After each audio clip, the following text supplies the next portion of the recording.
मैं अनंत देववाणी चैनल में आप सबका स्वागत करती हूँ।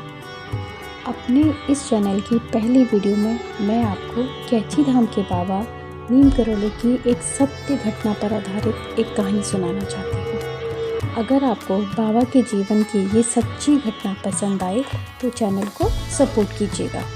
आइए सुनते हैं। ये घटना उस समय की है जब बाबा नीम करोली महाराज साधारण संत के रूप में ही जाने जाते थे। ना उनके पास कोई पहचान थी, ना कोई शिष्य, ना कोई दिखावा।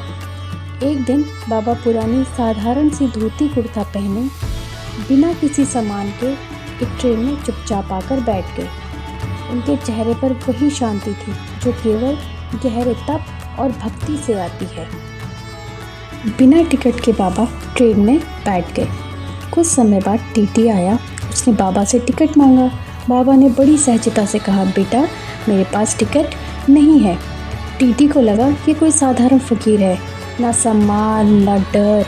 टीटी ने शक्ति से कहा, बिना टिकट यात्रा अपराध है, आपको अगले स्टेशन पर उतरना होगा।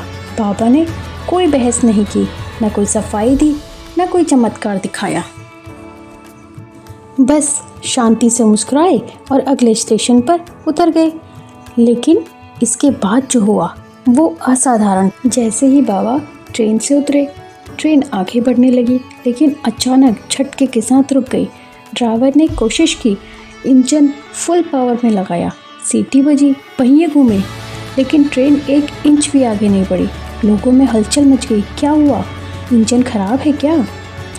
इतनी अचानक कैसे रुक गई? अधिकारी भी हैरान। रेलवे के इंजीनियर आए। ड्राइवर ने कहा, इंजन बिल्कुल ठीक है, पर ट्रेन आगे ही नहीं जा रही है। काफ़ी देर कोशिशें होती रही, लेकिन ट्रेन वैसे ही खड़ी रही। तभी किसी बुजुर्ग यात्री ने धीमे से कहा, जिस साधु को अभी उतारा गया है, शायद वही कोई महापुरुष है। अधिकारियों को बात थोड़ी बहुत समझ आने लगी। उन्होंने पूछा, किस साधु को उतारा गया? तुरंत कुछ लोग स्टेशन की तरफ दौड़े। वहाँ बाबा नीम करोली महाराज एक पेड़ के नीचे शांति से बैठे थे। न गुस्सा, न शिकायत, न अभिमान। रेलवे अधिकारी बाबा के पास पहुँचे, हाथ जोड़कर बोले, महाराज हमसे बहुत बड़ी भूल हो गई है, कृपया ट्रेन में वापस चलें। बाबा ने बस इतना कहा, चलो अगर भगवान की यही इच्छा है। जैसे ही बाबा ट्रेन में वापस चढ़े और वे अपनी जगह बैठे, ट्रेन अपने आप चल पड़ी, बिना किसी मरम्मत के, बिना किसी देरी के। सब लोग स्तब्ध रह गए। किसी ने चरण छुए, किसी की आंखों में आंसू थे, लेकिन बाबा ने कहा, मैंने कुछ नहीं किया, ये सब राम की लीला है। बाबा नीम करोली महाराज ने कभी अपने चमत्कारों का कोई प्रदर्शन नहीं किया।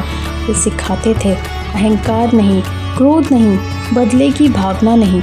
उनका जीवन कहता है, सच्ची शक्ति दिखावे में नहीं, शांति और प्रेम में होती है। आज भी जब इंसान किसी को छोटा समझ लेता है तो उसे हमेशा याद रखना चाहिए, भगवान अक्सर सादगी में ही आते हैं। जय बाबा नीम करोली।